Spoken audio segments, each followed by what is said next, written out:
ओम नमो भगवते वासुदेवाय नमः। आज इस वीडियो में हम कार्तिक महामहत्म का तीसरा अध्याय सुनेंगे।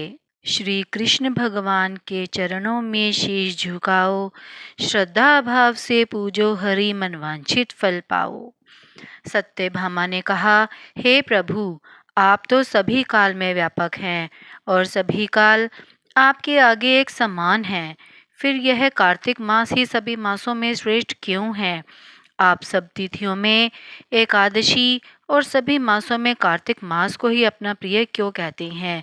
इसका कारण बताइए।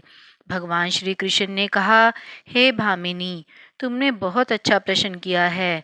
मैं तुम्हें इसको उत्तर देता हूँ, ध्यान पूर्वक सुनो। इसी प्रकार एक बार महाराज बैन के पुत्र राजा पृथु ने प्रश्न के उत्तर में देव ऋषि नारद से प्रश्न किया था, और जिसका उत्तर देते हुए नारद जी ने उसे कार्तिक मास की महिमा बताते हुए कहा, हे राजन, एक समय शंख नाम का एक राक्षस बहुत बलवान एवं अत्याचारी हो गया था। उसके अत्याचारों से तीनों लोकों में त्राही त्राही मच गई। उस शंखासुर ने स्वर्ग में निवास करने वाले देवताओं पर विजय प्राप्त कर इंद्र आदि देवताओं एवं लोकपालों के अधिकारों को छीन लिया। उससे भयभीत होकर समस्त देवता अपने परिवार के सदस्यों के साथ सुमेरु पर्वत की गुफाओं में बहुत दिनों तक छिपे रहे। तत्पश्चात वे निश्चिंत होकर सुमेरु पर्वत की गुफाओं में ही रहने लगे। उधर जब शंखासुर को इस बात का पता चला कि देवता आनंद पूर्वक सुमेरु पर्वत की गुफाओं में निवास कर रहे हैं, तो उसने सोचा कि ऐसी कोई दिव्य शक्ति अवश्य है जिसके प्रभाव से अधिकारहीन यह देवता अभी भी बलवान है। सोचते सोचते वह इस निर्णय पर पहुंचा कि वेद मंत्रों के बल के कारण ही देवता बलवान हो रहे हैं। यदि इनसे वेद छीन लिए जाएं तो वे बलहीन हो जाएंगे। ऐसा विचार कर शंखासुर ब्रह्मा जी के सत्यलोक से शीघ्र ही वेदों को हर लाया। जब वह वेदों को ले जा रहा था तो वे भय से उसके चंगुल से भाग निकले और जल में समा गए। शंखासुर ने वेद मंत्रों तथा बीज मंत्रों को ढूंढते हुए सागर में प्रवेश किया, परंतु ना तो उसको वेद मंत्र मिले और ना ही बीज मंत्र।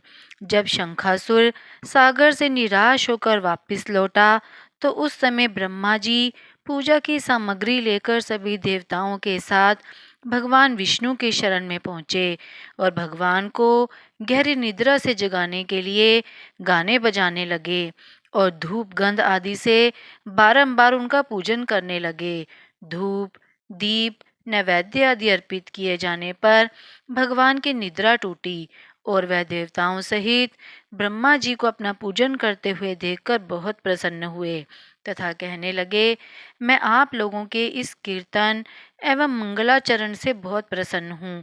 आप अपना अभीष्ट वरदान मांगिए, मैं अवश्य प्रदान करूँगा। जो मनुष्य आश्विन शुक्ल पक्ष की एकादशी से देवोत्थान एकादशी तक ब्रह्म मुहूर्त में उठकर मेरी पूजा करेंगे, उन्हें तुम्हारी ही भांति मेरे प्रसन्न होने के कारण सुख की प्राप्ति होगी।